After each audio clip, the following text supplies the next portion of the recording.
The African American Legend series highlights the accomplishments of blacks in areas varied as politics, sports, aviation, business, literature, art, and religion. We will explore how African Americans have succeeded in areas where they'd been previously excluded because of segregation, racism, and lack of opportunity. I'm your host, Dr. Roscoe C. Brown, Jr., and with us today is Diedra Harris-Kelley, the co-director of the Romare Bearden Foundation. Welcome, Diedra. Thank you. Glad to have you with us. Very glad to be here. I knew Romare Bearden. I was on the board of the CUNYtv Gallery, which he and Norman Lewis and Benny Andrews founded many, many years ago. And I'm just so pleased that this foundation is carrying out the traditions and the heritage of Romare Bearden. Yes. So tell me, how did the foundation get started?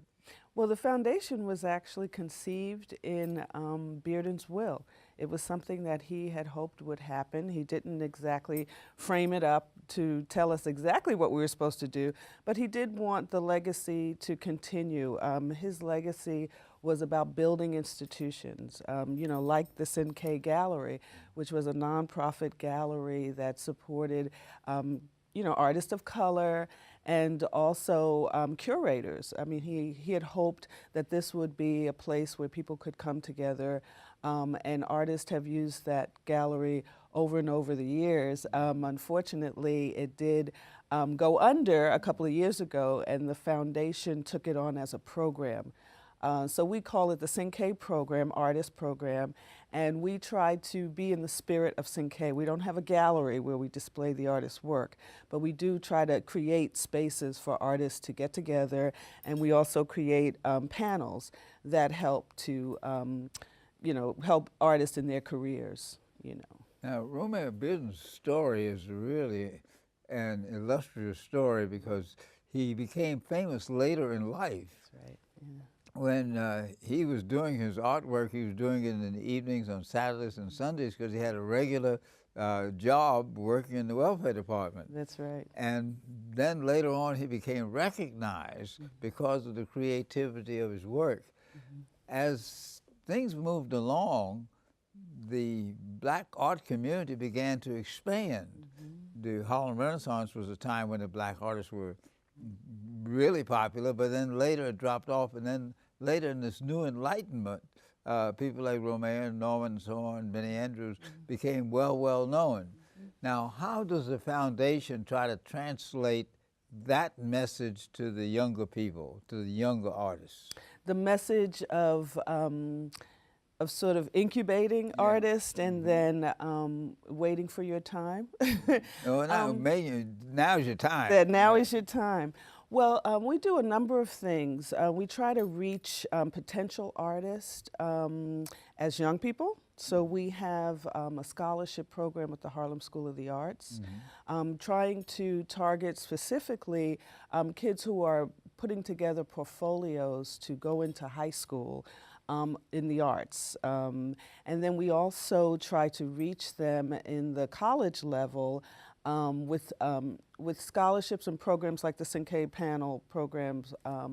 But I think that it's important to say about Romare is that he had a rich life that he was learning from and gathering for a very long time, and creating work perhaps in his head in a way that when it was his time, it was just a very natural extension of all the things that he'd been thinking about and doing.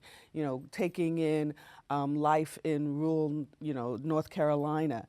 And he goes back to that place in his mind for many years. I mean, he went back as a child, where his grandparents lived there, but then when he's in New York in the 70s, surrounded by, Canal Street even, and Harlem, he starts doing work that's based on that locale in Charlotte, North Carolina. So that's important to know how artists gather their information and how they incubate many of these life lessons into their art. And I think the foundation is aware that these things happen when you're younger. We've created a curriculum based on not just his art, but also his life. And I think that is something that everyone can tap into. It's a K through 12, but everyone taps into it. Teachers, it's a great resource for museums and schools. And so then also we create a symposium every couple of years. We call it our National Symposium Series, where we're encouraging scholars to continue delving into Bearden and creating new scholarship. Now, a lot of people say, well, you know, you're just supporting one single artist, but it's not true. Even with our symposiums, we hit on a lot of information about artists that were his contemporaries, and of course we're always creating spaces for new artists to connect with Bearden and the legacy. Now, if someone is in a school or an organization, could they contact you about getting some videos or some printed material about Romare Bearden, about Black artists? Mm-hmm. Absolutely, particularly about Bearden. But one of the things I like to say about the foundation is we're a very small operation, and we do focus on Bearden's work, but I think if we can survive as an organization, right now we're the longest running institution of its kind that supports an artist, an African-American artist. We just have been around for a while, and we are doing, we're putting some things in place that I think can become a model for what's needed for other artists. All African-American artists, all artists need foundations. And I see the work that we do where we house the archives, we house his library, we provide resource materials as something that's needed for every single artist. And as we grow, we often try to take on more of that work, but we are a small institution. Where are the archives located?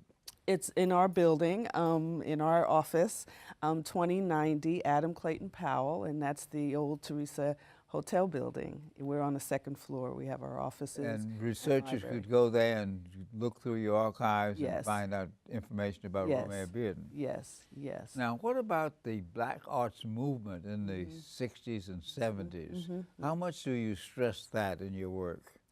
You know, where it pertains to Romare, like for instance, we put together an exhibition at the Nathan Cummings a while ago, and we focused on Bearden's activism, an artist as an activist. We had a panel discussion with Amiri Baraka, and we talked a lot about what artists can do as activists. You know, they have their work as their tools, and I think Cinque and Spiral, the organization that Bearden was, it's an artist collective that Bearden was connected to. I think that's the way that artists can interact with people. It's art is a form of communication. And so in the 60s, the early 60s, when Bearden and his fellow artists in Spiral, you know, you're talking about Emma Amos, Richard Mayhew, Norman Lewis and others, when they were trying to respond to the civil rights movement, they decided to have this organization that would mount shows together. And one show that came out of that was a black and white show. And this is key for Bearden's career as well, because it became a moment where he started doing collage in a way that people recognize his work today, still. He created the projection series from that work, and there's a well-known story, I'm sure many of you know it, and I'm sure you know it, where he comes to one of the Spiral meetings and he wants to do this collective artwork. So he brings bags of scraps, and he thinks that he's going to engage the other artist in doing these collage works, because collage was a practice that artists were engaged in then. And of course, none of the other artists are interested. They're interested in doing their own thing. And so Bearden does pursue doing these collages for the show. And they just started out as 8.5 by 11 size collage, clippings from Look, Life, all of those Ebony magazines. And then those works, those tiny collages, are then seen in his studio. And his dealer at the time decides this would make a great show, but they're not big enough. And so he enlarges them, he projects them into the space. and they become the work that people become most interested and know Bearden from the most. It's interesting how the temporality of the civil rights movement and the emergence of these new art forms caught everybody's attention. The interesting thing I found is that much of this was bought by white art patrons, because many of the African-American art patrons either didn't have the resources or didn't have the appreciation of this new art form. Now, how do you think he got around that? How did he get around that? You know, I think at the time that Romare was working, it was not, there weren't that many galleries that were showing African-American artists. He was one person who was able to break some of those barriers as long as he fit into those kinds of new things that were happening, like collage. I mean, he was also, you know, painting, abstract paintings in the late 50s, early 60s. And they were very, you know, much like the abstract expressionist of the time, and that's how he fit in. That's how he sort of snuck in, I guess you could say.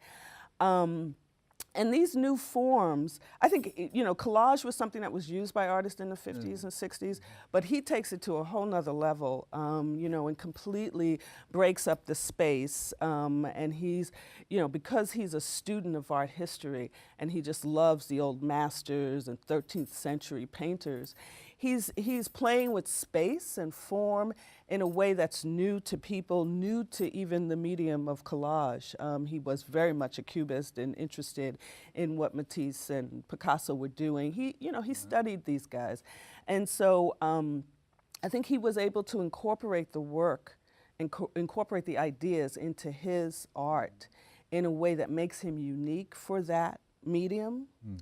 And I think in terms of this moment, this, you know, moment in politics, moment in social history, converging with that medium, Bearden uses it to bring in many different cultural references that appeal to people on many levels, and he creates an almost universal form that everyone can relate to. So you have this, you know, collage image of a person that has part of an African mask, part of something from art history, part of, you know, something you'd see in Life magazine, and then the street, the form. So it's many different levels. And the other thing about that moment is about the way that we started seeing images on TV, black and white images in a newspaper. And so you have these ways of looking that become very immediate with collage and very journalistic in a way, the way that he's using the black and white for the projection series. And then when you blow it up, you know, you project it into the space, it's undeniable. It's in your face, you have to look at it, and it's very immediate. And so he's showing images of African Americans that a lot of people just didn't even see or didn't think about. Well, when do you think he really began to be recognized? Because many artists do their art for themselves and their local artistic community. But at some particular point in time, the name Romare Bearden got associated with abstractionist, creative, visionary African American. When do you think that happened? Did that happen during the Civil Rights Movement? Did that happen because of some recognition and some award? Or did it happen because a gallery picked it up? When do you think that happened? Well, I think everybody would have a different answer for that. What's your answer? I'm going to say that my answer was around the time when he when he quits his job, quits being a social worker, and he devotes all of his time to making art. And he gets a show at the at MoMA, the Museum of Modern Art. He's showing with not Martin Pure, I'm sorry. He's showing with the other sculptor, I can't think of his name, but they're getting in museums and having museum shows where artists weren't even getting, some artists weren't getting gallery shows. So this is historic, and I think finally he gets some recognition. You know, the art world is a very tight elitist still to this day. Things move very slowly into the art world, ideas and concepts and recognition. And usually you have one, you know, African American who's doing well in the art world at any given time. Now, doing well consists of being recognized and having your work bought by art patrons in museums. Right. But it doesn't always mean that your art is fetching the same prices as some of your contemporaries, which is one of the things we struggle with at the foundation, is because when we were started, Nanette, Romare's wife, was the one who actually set up the foundation from the will. And there wasn't a lot of money for this. And, you know, people look at us now and they think we're a foundation with lots of money we can give away. But my argument is, well, we never started with a lot of money because his work was not fetching the kind of prices that his contemporaries were at the same time. I mean, you know, look at Andy Warhol, whose foundation, you know, is, you know, it's sizable and they can do lots of things and they do good work. But Bearden's work was never at that level. And even to this day, we struggle with what goes on in the auctions with Bearden's prices. So, you know, that's just, you know, that is what it is, but it says something about foundations and how they can support artists and support the legacies of these artists if they don't have money. In a sense, the culture of a people is seen through its art, and African Americans have great literature, great poetry, great music, great dance, and great visual arts. To what extent was Romare able to integrate some of those other forms of art into his work? Well, he had a very big head and a lot of interest. He has a famous quote where he says an artist needs to be like a whale, going through life, taking in everything, sort of digesting it, picking out what you want, and using it.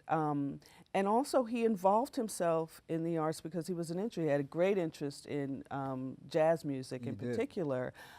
Jazz is a very special thing for him and his work because he actually takes the structure of improvisational music and talks about how he uses that to create the structure in his work, which is profound to me as a painter, because you are always looking for these different layers in art, and that is one layer that not everybody will get. Maybe a musician will come at it and look at it and see that, or maybe a child will come and see the figures and won't get to that level, or maybe an art history student will look at it, or an artist, and see different things that he's doing, but you don't all, there's many different layers and not everybody gets the same layers.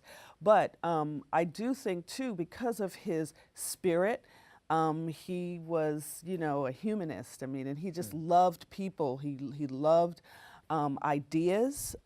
He studied mathematics. He was gonna, his parents, I think, thought when he went to college that he might be a doctor. And he played baseball. And so he had a lot of interest. And so he gets this into the art on a lot of different levels.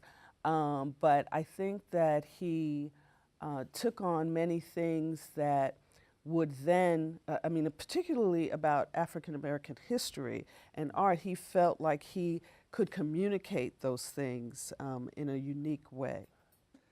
In a sense, he was a civil rights pioneer long before others in the art world were pioneers. Right. Now, recently, the 100th anniversary of his birth, the U.S. Postal Service created a stamp in honor of Romare Bearden. Tell us about that. They actually created 4 stamps. That's good. 4 images, falling star, a piece from his Odyssey series, which is the Poseidon, the sea god, and Conjunction, and Conjure Woman. If anyone is familiar with his work, Prevalence of Ritual, Conjure Woman is just a beautiful piece. And And they created 4 stamps that are considered forever stamps. So you can go out and buy up hundreds of them and they'll still be usable in the years to come. But this is a unbelievable honor, I mean, for an artist. There's Now, just how did that happen? there's not that many stamps dedicated to art, to visual How artists. did you make that happen? I would love to say that the foundation made it happen. I think in some indirect way, we are always talking about Bearden, always putting the legacy out there, keeping things active, keeping scholars interested in his work. But I can't say we had anything to do with it directly. They called us and they said they wanted to do this stamp. I tried to press upon them certain other images only because I wanted them to do a jazz stamp too, but they had their 4 set stamps. They came to us for licensing. We had very little to do with it, but then we are responsible for making sure that the legacy continues, and so they did consult us. And so we were just happy that this was being done.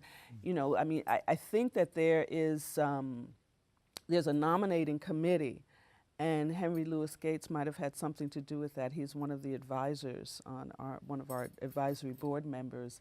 But you know, I don't know how these things are done. It's probably some secret committee that gets it done, but it certainly is his time. I know you have to be dead for a certain amount of years to get on a U.S. postage stamp. So he's definitely paid his dues. Yeah. And one can get it by going to their local postal office? Yes, yes. And hopefully they have them in stock. We had a celebration for the unveiling of the stamps, and they were going like hotcakes. So let's hope that they can keep them in stock for at least 2 years. But if you buy them up, you can get them at the post offices, you can order them online, and they are a forever stamp, so you can use them over and over again later. Now, at the dedication, was there a group of black artists who were there, or were they civil rights leaders? How did that work out? Well, the U.S. Postal Service,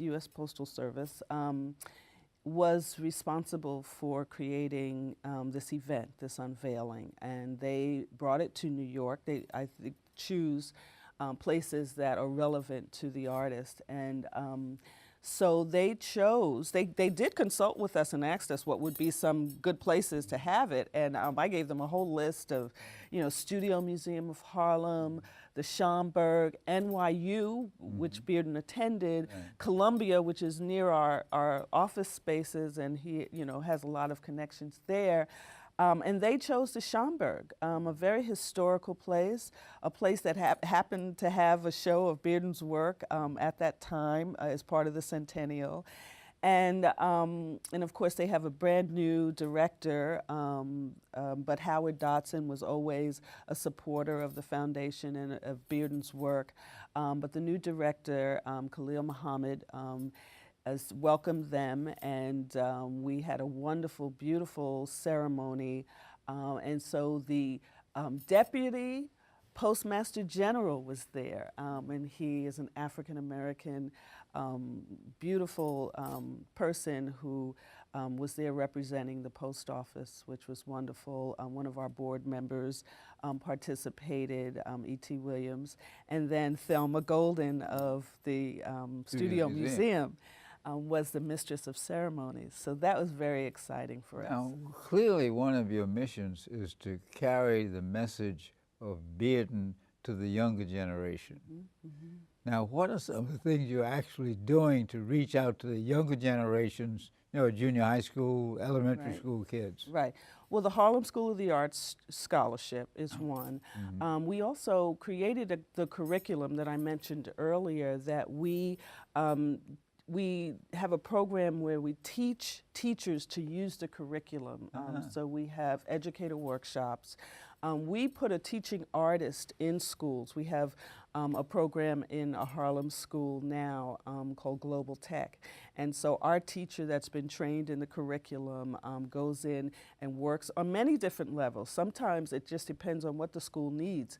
So sometimes she's working with teachers on the regular curriculum, inserting art in that program. And then it's also a standalone art program for a school that has no art anymore. And so they did wonderful things. They made films, they did murals at the school to beautify the school. And this was helpful to the school because then they were able to get a matching grant that helped to create these murals and support our teacher.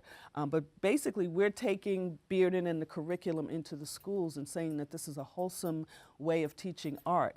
We have 10 chapters. We go into planes of color. We go into line and drawing. We go into his own history. There's a book that the foundation published posthumously.